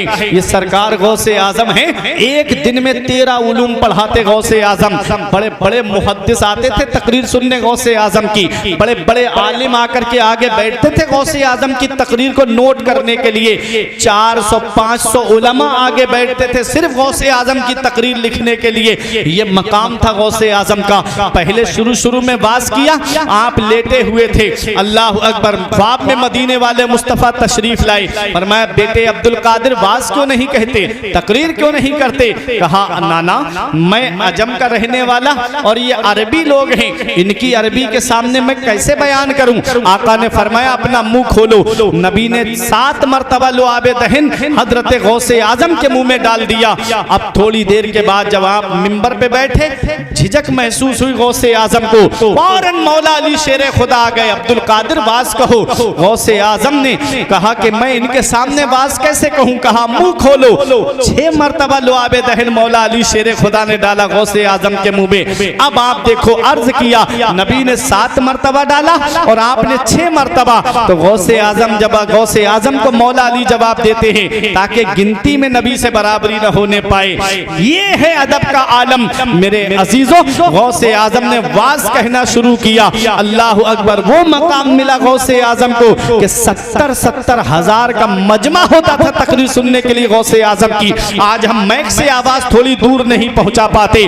गौसे आजम का वाज 70,000 का मजमा, जंगलों में लोग बैठ के सुना करते थे, जिन्नात आते थे गौसे आजम की तकरीर सुनने के लिए। अल्लाह अकबर। वो सरकार गौसे आजम की आवाज को जितना सामने बैठने वाला सुनता था, उतनी ही आवाज सबसे पीछे बैठने वाला सुना करता था। ये शान है सरकार गौसे आजम की। आपने मदरसे में बैठ के पढ़ाया, दीन की खिदमत की, किताबें लिख कर के दीन की खिदमत की, और आपने तकरीर के जरिए दीन की खिदमत की, वाज के जरिए दीन की खिदमत की। तो मेरे अजीजों, ये जलसों को आप मामूली मत समझना, जलसों में जो तकरीर होती है उसको मामूली मत समझना। हाँ, कुछ लोगों ने इसको हंसी मजाक का जरिया बना दिया। तकरीरों में आकर के लतीफे सुनाए, मिंबर पे आकर के तुमको कॉमेडी सुनाई, मिंबर पे आकर के तुमको हंसी मजाक सुनाया, और 30 हजार 25 हजार सिर्फ लतीफों में आदमी खर्च कर देता है। क्या पैगाम मिला? सुबह को पूछा कि रात में जलसा कैसा हुआ, तो चौराहे पे खड़े होकर नौजवान कहते हैं हंसाया बहुत मौलाना ने, बहुत हंसाया, बहुत कॉमेडी की मौलाना ने। अल्लाह अकबर। इसके लिए आपने जलसे में पैसा खर्च किया। मेरे अजीजों, ये एक पैगाम है, दिल की तख्ती पे लिख करके ले जाओ, और इसको याद रखना कि ये आलिम डॉक्टर की तरह होता है। जैसे डॉक्टर मरीज को वही दवा देता है जो मरीज के अंदर बीमारी होती है, ऐसे ही आलिम को भी वो बयान करना चाहिए जो मुआशरे में बुराइयां चल रही हैं, जो मुआशरे में खराबियां चल रही हैं। कौम मस्जिद से दूर होती जा रही है, नमाज छोड़ने में कितना बड़ा गुनाह है ये बताने के लिए जलसे होते हैं। कौम रोजों से दूर होती जा रही है, रोजा न रखने में कितना बड़ा गुनाह है ये बताने के लिए जलसा हुआ करता है। आज अक्सर लोग मालिक निसाब हैं लेकिन ज़कात नहीं देते, ज़कात न देने में कितना बड़ा गुनाह है ये बताने के लिए जलसे हुआ करते हैं। कितने लोग साहिब इस्तिताअत हैं लेकिन हज को नहीं जाते, हज न जाने में कितना बड़ा गुनाह है ये बताने के लिए जलसे हुआ करते हैं। इसलिए मेरे अजीजों, जब जलसों में आया करो तो कुछ लेकर जाया करो, कुछ सीख कर जाया करो, ताकि एक भी लफ्ज पर आपने अमल कर लिया तो आलिम का बयान करना कामयाब हो जाएगा, आपका जलसे में आना कामयाब हो जाएगा, और जश्न शादी में जलसा कराने वालों का जलसा कराना कामयाब हो जाएगा। ऐ सरकार गौसे आजम से मोहब्बत करने वालों, गौसे आजम ने मदरसे में पढ़ाया, किताबें लिखी, आपने तकरीर की और दीन की खिदमत की गौसे आजम ने, इसीलिए दुनिया उनको याद कर रही है। है, इसीलिए दुनिया उनका खुतबा पढ़ रही है। जब भी 11वीं का महीना आता है नजरें बगदाद की तरफ लगी रहती हैं कि गौसे आजम का महीना आ गया, 11वीं वाले पीर का महीना आ गया। ऐ लोगों, सरकार गौसे आजम से सच्ची मोहब्बत करो, गौसे आजम की मोहब्बत का चिराग अपने सीने में रोशन रखो। और जो घरों में बरकतें नहीं होती, गौसे आजम का एक कौल सुन लो। एक मुरीद ने कहा, हुजूर मेरे घर में बरकत नहीं होती, कमाने वाले बहुत हैं। फरमाया तेरा घर मेन चौराहे पे एक पर्दा टांग ले अपने घर पे, फिर मेरे पास में आना। कुछ दिन के बाद आया नजराना लेकर के, कहा हुजूर घर में बहुत बरकत हो रही है। फरमाया गौसे आजम ने अल्लाह का शुक्र अदा कर, उसने कहा हुजूर ये तो बताइए उस पर्दे में ऐसा कौन सा कमाल था कि घर में इतनी बरकत हो रही है। तो गौसे आजम ने फरमाया तेरा घर मेन चौराहे पे था, लोग गुजरते थे, आते थे, जाते थे, आते थे, जाते थे। उन्हीं गुजरने वालों में बेनमाजी भी गुजरा करते थे। जब बेनमाजी की नजर तेरे घर के दरवाजे पे पड़ती थी तो अल्लाह ने उसकी नहूसत की वजह से तेरे घर की बरकत को खत्म कर दिया। बताओ शहबाजपुर वालों, सिर्फ बेनमाजी की नजर घर के दरवाजे पे पड़ जाए तो अल्लाह घर से बरकत खत्म कर दे। तो जिस घर में पूरी फैमिली बेनमाजी हो तो बताओ उस घर में बरकत कहां से होगी। कहते हैं कमाते बहुत हैं, पैसा बहुत आता है, इधर आता है उधर चला जाता है। अपने घरों में दीनी माहौल कायम करो, खुद भी फजर में उठो और अपने सब घर वालों को उठा के कहो कि चलो अल्लाह की इबादत करो, फजर के बाद कुरान की तिलावत करो। फिर देखो बरकतें घर का कैसा तवाफ करती हैं, कैसे बरकतें घर के अंदर आती हैं। ऐ लोगों, गौसे आजम से सच्ची मोहब्बत करने वालों, गौसे आजम ने कभी नमाज को नहीं छोड़ा, तुम भी कभी नमाज को मत छोड़ना। गौसे आजम ने बचपने के आलम में सच बोला, कभी जुबान से झूठ मत बोलना। गौसे आजम की सीरत को अपनाओ, गौसे आजम के बताए हुए तरीके पे चलो, गौसे आजम के बताए हुए रास्ते पे चलो। और जब गौसे आजम के बताए रास्ते पे चलोगे तो यही कहोगे नज़ामे गोर में मीज़ा पे सरे पुल पे कहीं न छुटे हाथ से दामाने मुअल्ला तेरा। और धूप महशर की वो जहाँ सोज कयामत है मगर मुतमईन हूँ कि मेरे सर पे है साया तेरा। जान तो जाते ही जाएगी कयामत ये है कि यहाँ मरने पे ठहरा है नजारा तेरा। वाह क्या मर्तबा ऐ गौस है बाला तेरा, ऊंचे ऊंचों के सरों से कदम आला तेरा। सारे अख्ताबे जहां करते हैं काबे का तवाफ, काबा करता है तवाफे दरे बाला तेरा। शुक्र के जोश में जो है वो तुझे क्या जाने, ऐ गौसे आजम शुक्र के जोश में जो है वो तुझे क्या जाने। खिज्र के होश से पूछे कोई रुतबा तेरा। शाख पे बैठ के जड़ काटने की फिक्र में है, कहीं नीचा ना दिखा दे तुझे शजरा तेरा। व अम्मा मा यनफ़उन्नास फ़यमकुसु फ़िल अर्द, जो लोगों को नफ़ा पहुंचाता है, जो लोगों को फ़ायदा पहुंचाता है, वो ज़मीन में ठहरा रहता है, ज़मीन में बाकी रहता है। हुजूर फरमाते खैरुन्नास मन यनफ़उन्नास, लोगों में बेहतर वो है जो लोगों को नफ़ा पहुंचाए, फ़ायदा पहुंचाए। किसी को नुकसान पहुंचाने का सबब मत बनना, फ़ायदा पहुंचाने का सबब बनना। ये चंद बातें थी जो मैंने आपके सामने पेश कर दी। दुआ है परवरदिगार आलम की बारगाह में कि मेरे कुछ अर्ज करने में सबक़त लिसानी की वजह से या बतक़ाज़ा बशरियत कोई गलती हुई हो तो मौला मुझे मुआफ़ फरमाए। अस्तग़फिरुल्लाह रब्बी मिन कुल्ले ज़ंबिन व अतूबु इलैह। कलमा तय्यब पढ़ें, ला इलाहा इल्लल्लाहु मुहम्मदुर रसूलुल्लाह सल्लल्लाहु ताला अलैहि वसल्लम। ये ज़िंदगी सवारी दिलशाद कीजिए, लम्हात ज़िंदगी के ना बर्बाद कीजिए। जब मकसद हयात इबादत खुदा की है, पढ़िए नमाज, मस्जिदें आबाद कीजिए। सभी के सामने एक दिन ज़रूर आता है। ये हुस्न फ़ानी है लेकिन गुरूर आता है। किसी क्रीम से पाउडर से कुछ नहीं होता, नमाज पढ़ने से चेहरे पे नूर आता है। पीठ हमारी तरफ है तब हम उसकी गर्मी बर्दाश्त नहीं कर पा रहे हैं।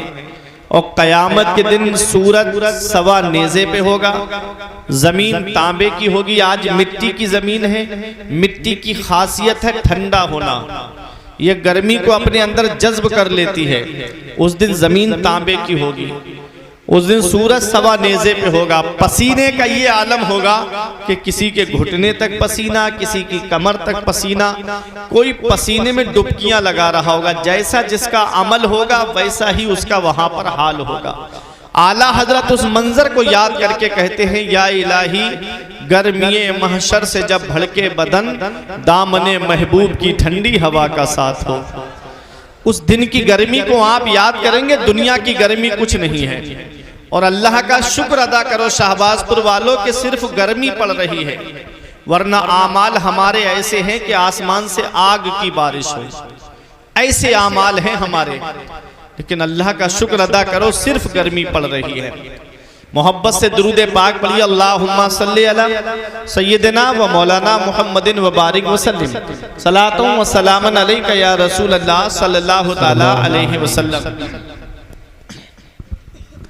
हुसूल बरकत के लिए बारगाह गौसे आजम में 2-3 शेर मनकबत के मैं पेश कर रहा हूँ, समझ में आए तो सुभान अल्लाह बोले। कि ख्वाब ही में घरे मेरा जन, ख्वाब ही में घरे मेरा जन, नत बनाए गौसे पाक। ख्वाब ही में घरे मेरा जन, नत बनाए गौसे पाक। ख्वाब ही में घरे मेरा जन, नत बनाए गौसे पाक। मुस्तफ़ा के साथ में तशरीफ लाए गौसे पाक। मुस्तफ़ा के साथ में तशरीफ लाए गौसे पाक। ख्वाब ही में घरे मेरा जन्नत बनाए गौसे पाक। मैं ये समझूंगा मुझे जन्नत का खाना मिल गया, मैं ये समझूंगा मुझे जन्नत का खाना मिल गया। अपने लंगर से अगर मुझे, अपने लंगर से अगर मुझे को खिलाए गौसे नारे तकबीर, नारे रिसालत, मसलके आला हज़रत, माशाअल्लाह सुभान को खिलाए गौसे पाक। ख्वाब ही में घरे मेरा जल। और आखिरी शेर पेश कर रहा हूं, समाअत फरमाएं। काश हो जाए किसी दिन आपके दरबार में, काश हो जाए किसी दिन आपके दरबार में। मैं सुनाऊं मन कबत और, मैं सुनाऊं मन कबत और मुस्कुराए गौसे पाक। मैं सुनाऊं मन कबत और मुस्कुराए गौसे पाक। ख्वाब ही में घरे मेरा जन्म। क्या ताज्जुब है खुदा कहे दे अगर महशर के दिन, क्या ताज्जुब है खुदा कहे दे अगर महशर के दिन। जिसको भी चाहे जहन्नम, जिसको भी चाहे जहन्नम से बचाए गौसे पाक। जिसको भी चाहे जहन्नम से बचाए गौसे पाक। ख्वाब ही में घरे मेरा जन्म। दुरूद पाक पढ़े, अल्लाहुम्मा सल्ली अला सय्यिदिना व मौलाना मुहम्मदिन व बारिक वसल्लिम सलातुम व सलामन अलैका या रसूल अल्लाह सल्लल्लाहु ताला अलैहि वसल्लम। पार बेड़े को लगा देते हैं गौसे आजम, पार बेड़े को लगा देते हैं गौसे आजम। डूबी कश्ती को तिरा देते हैं गौसे आजम। पार बेड़े को लगा देते हैं गौसे आजम, डूबी कश्ती को तिरा देते हैं गौसे आजम।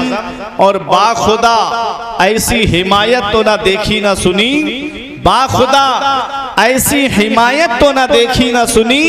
पांव उखड़े तो जमा देते हैं गौसे आजम, पांव उखड़े तो जमा देते हैं गौसे आजम। और चोर चोरी करे अब्दाल का रुतबा पाए, चोर चोरी करे।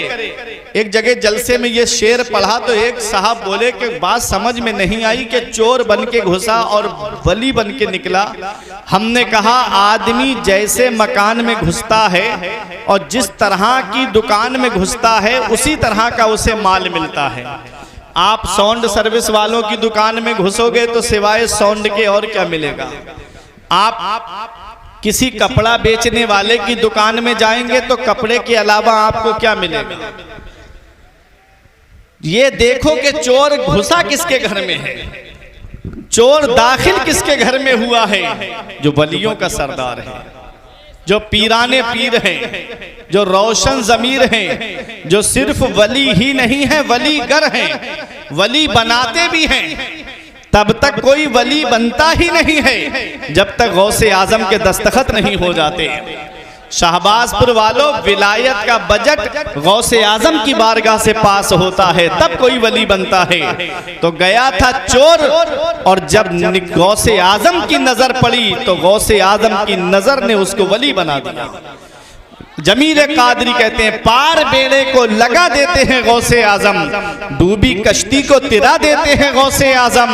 और चोर चोरी करे अब्दाल का रुतबा पाए, शान बंदे की बढ़ा देते हैं गौसे आजम, शान बंदे की बढ़ा देते हैं गौसे आजम। आज हम जिस दौर में जी रहे हैं इस दौर में बड़ा मसरूफियत का दौर है, बड़ा मशगूलियत का दौर है। आज हम जब तारीख का मुताला करते हैं तो वो बाप जो अपनी औलाद की खातिर कोई दिल्ली कमाने जा रहा है, कोई चंडीगढ़ कमाने जा रहा है, कोई बेंगलोर कमाने जा रहा है, कोई मुंबई कमाने जा रहा है, कोई हैदराबाद कमाने जा रहा है, कोई 3-3 साल के लिए सऊदी कमाने जा रहा है। अल्लाह की रजा से अगर वही औलाद दुनिया से चली जाए तो बाप 1-2 साल में अपनी औलाद की कब्र को भूल जाता है। और अगर बाप दुनिया से चली जाए तो बाप दुनिया से चला जाए या माँ दुनिया से चली जाए तो 1-2 साल नहीं गुजरते औलाद अपने माँ बाप की कब्र को भूल जाती है। पता चला अगर आज किसी को किसी के लिए टाइम नहीं है, इतना मसरूफियत का दौर है, इतना मशगूलियत का दौर है कि आज जो नौजवान 2-2 घंटे बैठ के फिल्में देखते हैं 10 मिनट अपने बाप के पास बैठ के बात नहीं करते, 2-2 घंटे बैठ के IPL देखेंगे, 10-15 मिनट बैठ के अपनी माँ के पास बात नहीं करते। तो सोचो क्या वो तुम्हारी कब्र पे जाकर कुरान पढ़ेंगे, वो क्या तुम्हारी कब्र पर जाकर के ईसाले सवाब करेंगे। काश हमने अपनी औलाद को तालीम ऐसी दी होती, तरबियत ऐसी दी होती, काश इस औलाद को आलिम बनाया होता, काश इस औलाद को हाफिज़े कुरान बनाया होता। तो यही औलाद जब जनाजा घर में रखा होता तो बंटवारे की लड़ाई नहीं करती बल्कि सरहाने बैठ करके सूरह यासीन शरीफ की तिलावत करती हुई नजर आती। आज हम दौलत के नशे में चूर हो गए, आज हम पैसा कमाने के चक्कर में इधर उधर भागते फिर रहे हैं। एक शायर ने कहा था दौलत की फिक्र थी तो कमाने निकल गए, दौलत की फिक्र थी तो कमाने निकल गए, दौलत मिली तो हाथ से रिश्ते निकल गए, बच्चों के पास रहने की फुर्सत नहीं मिली, फुर्सत मिली तो हाथ से बच्चे निकल गए। ऐ मेरे नौजवानों, ऐ मेरे अजीजों, आज हम जिस दौर में जी रहे हैं किसी को किसी के लिए टाइम नहीं है। थोड़ी देर पहले जब शादी का खाना चल रहा होगा तो कितने मेहमान होंगे जो खाना खा रहे होंगे और जैसे ही खाना खाया फौरन अपने घर का रास्ता लिया, पूछा इतने अजीज की शादी है, इतने करीबी के अजीज की शादी है, उसकी शादी में एक रात रुक जाते। कहते हैं कि मेरा मकान अकेले में है, मेरे मकान में कोई है नहीं, मुझे अपने घर पर जाना है। किसी के यहाँ इंतकाल हो जाए तो आदमी तभी पहुंचता है जब जनाजा तैयार होता है, पूछता है दफीना कब है, जोहर के बाद है कि इशा के बाद है, पता चला जोहर बाद है, तभी पहुंचेगा जब जनाजा तैयार होगा। ऐ शहबाजपुर वालों, अब इंतकाल हो तब भी हमारे पास टाइम नहीं है, शादी हो तब भी हमारे पास टाइम नहीं है, घर में भाई को भाई के लिए टाइम नहीं है, औलाद को माँ बाप के लिए टाइम नहीं है, भाई को बहन के लिए टाइम नहीं है। ये हालात है आज, इतना मसरूफियत का दौर है। मैं आपसे पूछना चाहता हूँ, बाप दुनिया से चला जाए 1-2 साल में औलाद भूल जाती है, औलाद दुनिया से चली जाए माँ बाप औलाद को भूल जाते हैं, भाई भाई को भूल जाता है, रिश्तेदार रिश्तेदार को भूल जाते हैं, पड़ोसी पड़ोसी को भूल जाते हैं। लेकिन क्या वजह है कि 800 साल से ज्यादा हो गए, लेकिन आज तक हम गौसे आजम को नहीं भूले, आज तक हम गरीब नवाज को नहीं भूले, आज तक हम साबिर पाक को नहीं भूले, आज तक हम मदारे पाक को नहीं भूले, आज तक हम मखदूम पाक को नहीं भूले, आज तक हम निजामुद्दीन औलिया को नहीं भूले, आज तक हम आला हजरत को नहीं भूले, आज तक हम हुज्जतुल इस्लाम को नहीं भूले, आज तक हम ताजुश शरिया को नहीं भूले, आज तक हम मुफ्ती आजम को नहीं भूले। क्या वजह है? अल्लाह रब्बुल इज्जत ने कुरान में फरमाया है, व अम्मा मा यनफउन नास फयमकुसु फिल अर्द, जो लोगों को फायदा पहुंचाता है वो जमीन में ठहरा रहता है, वो जमीन में बाकी रहता है। गौसे आजम ने फायदा पहुंचाया, लोग उनको याद कर रहे हैं। गरीब नवाज ने फायदा पहुंचाया, लोग उनको याद कर रहे हैं। साबिर पाक ने फायदा पहुंचाया, लोग उनको याद कर रहे हैं। मखदूम पाक ने फायदा पहुंचाया, लोग उनको याद कर रहे हैं। वारिस पाक ने फायदा पहुंचाया, लोग उनको याद कर रहे हैं। मखदूम अशरफ जहांगीर सिमनानी ने फायदा पहुंचाया, लोग मखदूम अशरफ जहांगीर सिमनानी को याद कर रहे हैं। हुजूर साहिब दावत सुगरा ने फायदा पहुंचाया, लोग उनको याद कर रहे हैं। अरे आला हजरत ने फायदा पहुंचाया, आला हजरत को लोग याद कर रहे हैं। हुज्जतुल इस्लाम ने फायदा पहुंचाया, लोग हुज्जतुल इस्लाम को याद कर रहे हैं। मुफ्ती आजम ने फायदा पहुंचाया, लोग मुफ्ती आजम को याद कर रहे हैं। ताजुश शरिया ने फायदा पहुंचाया, लोग ताजुश शरिया को याद कर रहे हैं। हम सो के नहीं उठ पाते, कई क्विंटल फूल गरीब नवाज के आस्थाने पे चढ़ जाते हैं। हम आज लाखों रुपये खर्च करके गौसे आजम की बारगाह में हाजिरी देने के लिए जा रहे हैं। क्या वजह है? वह अम्मा मा यनफउन नास फयमकुसु फिल अर्द, जो लोगों को नफा पहुंचाता है, जो लोगों को फायदा पहुंचाता है। फयमकुसु फिल अर्द, वो जमीन में ठहरा रहता है,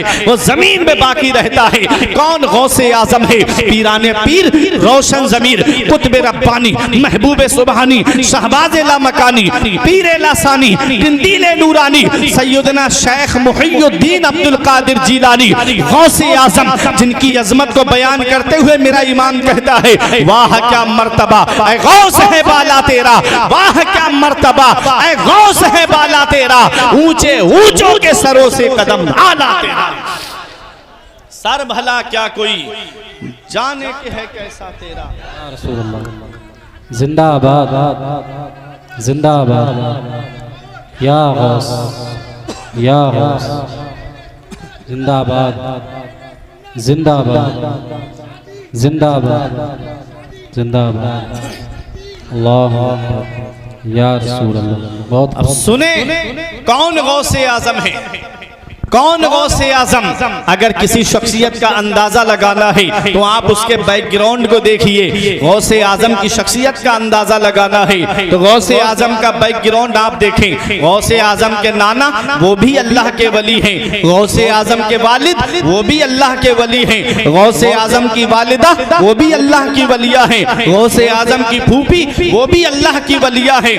वलियों के घराने में वलियों के सरदार की आमद हो रही है, वलियों के घराने में वलियों के सरदार की आमद हो रही है। कौन गौसे आजम के वालिद हैं, कौन गौसे आजम की वालिदा हैं? जरा तवज्जो के साथ सुनिएगा। आज हम अपनी कमाई पे ध्यान नहीं रखते, आज हम अपने खाने पे तवज्जो नहीं देते कि हमारे पेट में लुकमा जा रहा है तो वो कैसा लुकमा जा रहा है, हमारी कमाई जो है वो किस तरीके की कमाई है। आओ जरा तवज्जो के साथ सुनिएगा। नौजवान तुम्हारे यहाँ पर भी हैं, नौजवान हमारे यहाँ पर भी है, लेकिन किसी नौजवान की जवानी आईपीएल देख के गुजर रही है, कोई फिल्में देख के जवानी गुजार रहा है, कोई गाने सुन के जवानी गुजार रहा है, कोई इंस्टा पे गंदी तस्वीरें देख करके अपनी जवानी को गुजार रहा है। ऐ लोगों, अपनी आंखों की पाकीज़गियां आज हमारे नौजवान खत्म करते हुए नजर आ रहे हैं। मैं आपसे पूछना चाहता हूं, और रात रात भर मोबाइल की स्क्रीन पे जागने वालों, अगर इसी हाल में सो गए और आंख कब्र में जाकर खुली तो कौन है जो तुम्हारे काम आएगा? और फिल्में देख के सोने वालों, अगर फिल्म देख के सो गए, आंख कब्र में जाकर खुली तो कौन है जो तुम्हारे काम आएगा? कब्र में कहीं हमारे आका ने हमसे अपना चेहरा अनवर मोड़ लिया तो कौन है जो हमारे काम आएगा? मेरा इमाम बरेली से पुकार के कहता है, उनको रहम आए तो आए वरना वो करीम मार है क्या होना है। छुप के लोगों से किए जिसके गुनाह वो खबरदार है क्या होना है। कल तो दीदार का दिन है और यहाँ आंख बेकार है क्या होना होता है। आज हम अपनी कब्र को भूल गए, आज हम अपनी आखिरत को भूल गए, आज हम मरने के बाद को भूल गए। कब्रिस्तान ऐसे जवानों से भरा पड़ा है जो कहते थे मौलाना फजर से नमाज पढ़ने आएंगे। कब्रिस्तान ऐसे बूढ़ों से भरा पड़ा है जो कहते थे जुमे से नमाज पढ़ने के लिए आएंगे। साथ जिनके थे यहाँ लश्करों फौजो सिपाह बेकसाना कब्र के अंदर अकेले चल बसे। एक साथ भी ना ठहरे वादा जिनका आ गया, जी के जी में रह गए अरमान सारे चल बसे। पढ़ के तू कुरान को अब जमा कर ले कुछ सवाब, कब्र पर फिर कौन आए फातिहा के वास्ते। काम वो कर ले प्यारे जिसके 22 कब्र में बागे रिजवा से खुले खिड़की हवा के वास्ते। काम दोज़ख के किए जन्नत का है उम्मीदवार, कसरे जन्नत तो बना है पारसा के वास्ते। जन्नत मिलना इतना आसान नहीं है जितना आज हम लोगों ने सोच रखा है। नमाजें छोड़ के कहता है मैं हुसैनी हूँ, शराबे पी के कहता है मैं हुसैनी हूँ, अय्याशियां करके कहता है मैं हुसैनी हूँ, नमाजें छोड़ के कहता है मैं हुसैनी हूँ। बता हुसैन ने कब फर्जे आइन छोड़े हैं मेरे अजीज। मैं पहुंचा हूँ इस नतीजे पर, नमाज छोड़ दी समझो हुसैन छोड़े। नारे तकबीर, नारे रिसालत, मसलके आला हजरत, मसलके आला हजरत मुफ्ती फुरकान मंजरी साहिब किबला, मुफ्ती फुरकान मंजरी साहिब किबला। नारे तकबीर, नारे रिसालत। बहुत अच्छा पैगाम। आज हम अपनी आखिरत को भूल गए, आज हम मरने के बाद को भूल गए। आज हमारे घर में लाइट चली जाए, अंधेरा हो जाए, हम मोबाइल की टॉर्च जला के रोशनी कर लेंगे, दुकान से मोमबत्ती ला करके जला के रोशनी कर लेंगे। लेकिन कभी सोचा उस कब्र के लिए रोशनी का क्या इंतजाम किया? एक छोटा सा सुराख भी अगर होगा ना तो उसे भी मिट्टी के ढेले से बंद कर दिया जाएगा। कोई रोशनी का इंतजाम नहीं। शाहबाजपुर वालों, क्या तैयारी की हमने कब्र की, क्या तैयारी। फजर पड़े पड़े बिस्तर पे सो रहे, फजर में, जोहर में अपने खेतों पे लगे, असर में आए तो थके हारे अपने घर में बैठे, मगरिब में बिस्तर पे आ गए, इशा में बिस्तर पे आ गए। ये हाल है हमारी जिंदगी का। मस्जिदें खाली हो गई, मदरसे वीरान हो गए हमारे, सिनेमा हॉल हमने आबाद कर दिए, हर घर को सिनेमा हॉल बना दिया।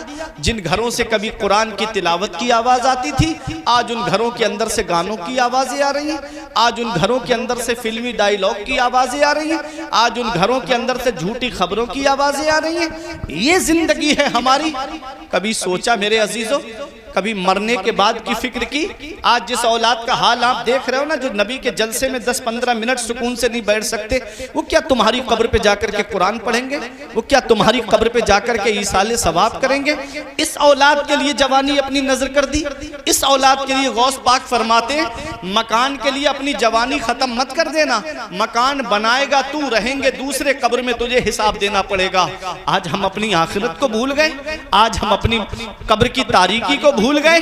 कभी दौलत पे घमंड आए, कभी पैसे पे नाज होने लगे, कभी सेहत पे तकब्बुर आने लगे, कभी बच्चों की नौकरी पे घमंड होने लगे। तो एक चक्कर कब्रिस्तान का लगा लिया करो, वहां तुमसे ज्यादा दौलत वाले लेते हैं, वहां तुमसे ज्यादा पैसे वाले लेते हैं, वहां तुमसे ज्यादा सरमाए वाले लेते हैं। वो जिनकी नाक पे कभी मक्खी नहीं बैठती थी, पूरे पूरे इलाके में जिनकी तूती बोलती थी, आज उनके जिस्म को मिट्टी ने गला सड़ा करके एक तरफ कर दिया। घमंड किस बात पे, तकब्बुर किस बात पे? मरने के बाद कब्र के अंदर जाना है, उस कब्र की तैयारी कर लो। हमारे बुजुर्गों ने कहा, तू बच्चे को डॉक्टर बना मगर अपनी जन्नत बचा के, तू अपने बच्चे को इंजीनियर बना मगर अपनी जन्नत बचा के, तू अपने बच्चे को मास्टर बना मगर अपनी जन्नत बचा के। कहीं ऐसा ना हो कि बच्चे को पढ़ाने के चक्कर में भाइयों का भी हिस्सा बेच करके बस मेरी औलाद पढ़ जाए, दूसरों का हक मार करके दौलत जमा करके बस मेरी औलाद पढ़ जाए। पढ़ने के बाद क्या हुआ? कोई शहर में हॉस्पिटल खोल के रह रहा है, कोई अपना ऑफिस बना के रह रहा है, पेड़ गांव में रह गए, फल शहर में पहुंच गए। ये हाल है आज की औलाद का मेरे अजीजों। इसलिए अपनी आखिरत को बर्बाद मत करना। ये एक पैगाम है मेरा इस जश्न शादी से कि अपनी आखिरत की तैयारी करना। नमाजें पढ़ के दुनिया से जाना, रोजे रख के दुनिया से जाना, अल्लाह की इबादत करके दुनिया से जाना, रसूलुल्लाह की मोहब्बत का चराग सीने में रोशन करके दुनिया से जाना। देखा नहीं तुमने कोरोना काल में बड़े बड़े दौलत वाले वाले पैसे वाले बेगोरो कफन गंगा नदी के किनारे पड़े थे, उनके घर वाले लेने तक नहीं गए, परिजन उठाने तक नहीं गए, औलाद देखने तक नहीं गई। अरे किस्मत वाला है वो बाप जो औलाद के कांधे पे कब्रिस्तान चला जाए, नसीब वाली है वो औलाद जो बाप के कांधे पे कब्रिस्तान चली जाए, किस्मत वाला है वो भाई जो भाइयों के कांधे पे कब्रिस्तान चला जाए, किस्मत वाला है वो रिश्तेदार जो रिश्तेदार के कांधे पे कब्रिस्तान चला जाए, किस्मत वाला है वो पड़ोसी जो पड़ोसियों के कांधे पे कब्रिस्तान चला जाए। मेरे अजीजों, दुनिया से जाना सभी को है, लेकिन इस हाल में दुनिया से मत जाना कि इधर जनाजा उठे, उधर मोहल्ले के लोग कहे एक जुआरी का जनाजा जा रहा है, एक शराबी का जनाजा जा रहा है, एक अय्याश का जनाजा जा रहा है, इमामों को सताने वाले का जनाजा जा रहा है। इस हाल में मत जाना, बल्कि इस हाल में जाना कि इधर जनाजा उठे, उधर आलिम साहब कह दें गद्दारे मुस्तफा का नहीं, वफादारे मुस्तफा का जनाजा जा रहा है, गुलामे रसूल का जनाजा जा रहा है। जब इस हाल में दुनिया से जाओगे तो यही कहोगे ये नाज ये अंदाज हमारे नहीं होते, दामन में अगर टुकड़े तुम्हारे नहीं होते, बेदाम ही बिक जाइए बाजारे नबी में, इस शान के सौदे में खसारे नहीं होते, मिलती ना अगर भीख हुजूर आपके दर से, इस ठाट से मंगतों के गुजारे नहीं होते, इस ठाट से मंगतों के गुजारे नहीं होते। तो मेरे अजीजों, अच्छे काम करके दुनिया से जाओ, मुत्तकी बन के दुनिया से जाओ। इमाम गजाली फरमाते इंसान मरने के बाद कब्र में चला जाता है और अच्छा इंसान लोगों के दिलों में चला जाता है, फिर लोग उसे याद रखते हैं, अपनी गुफ्तगू में याद रखते हैं, अपनी मजलिसों में याद रखते हैं, अपनी महफिलों में याद रखते हैं। मेरे अजीजों, आज हमारा नौजवान अपनी जवानी कैसे गुजार रहा है, और एक वो नौजवान है जो दरिया के किनारे लेटा है।